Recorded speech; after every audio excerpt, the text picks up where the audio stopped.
Welcome back to the secret underground lair. So I got the new spacer printed for our motor mount.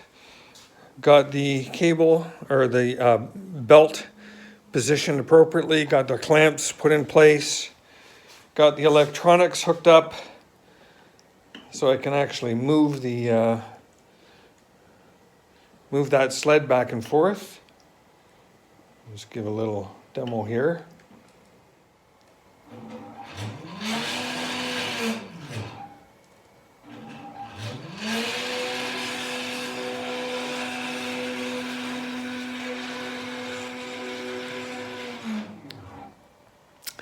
So that is moving with some precision, and I'm very happy with that.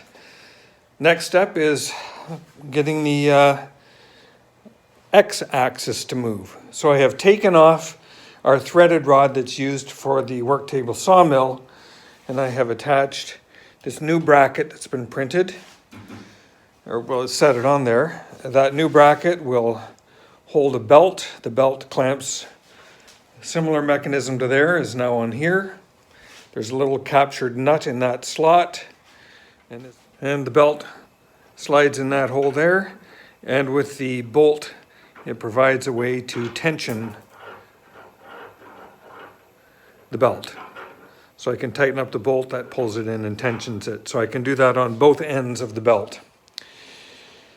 I have printed a new motor mount for our X-axis. There's going to be one on each end of this rail. So the motor will work, or we'll have motors on each side.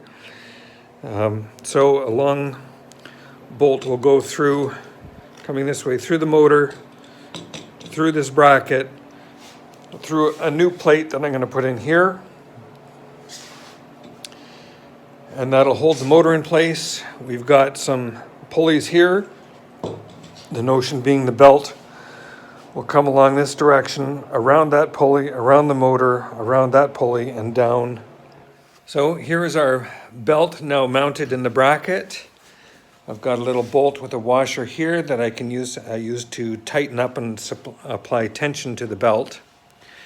That belt now goes underneath up to this mount, and you can see a bearing here. So the belt goes around that bearing, into the block, around the gear on the motor shaft, back out, and then a little awkward to see. I'll go around the other side, but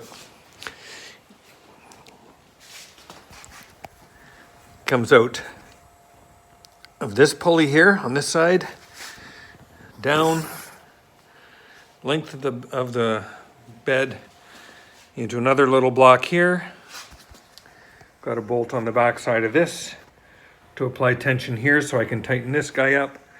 This is just some excess belt that I had. I wasn't exactly sure of the length that I needed, so I cut it a little long.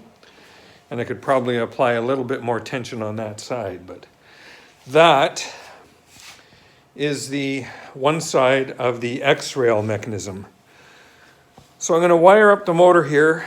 In fact, I'll probably take the motors off again. Get two motors connected to the X-axis driver. Make sure I have them running right, and then mount the all the brackets and so on the other side. I do need to go print the brackets for the other side, so I'm going to start that off. And we'll pick this up on the next video, but I'm happy. I got the Y-rail moving the way I want. X-rail is set up, and that's going to work okay. Looking good. So just kind of a quick update again on how things are progressing here on the BedrailCNC. Thank you very much for watching. Please like and subscribe. I'll see you on the next video.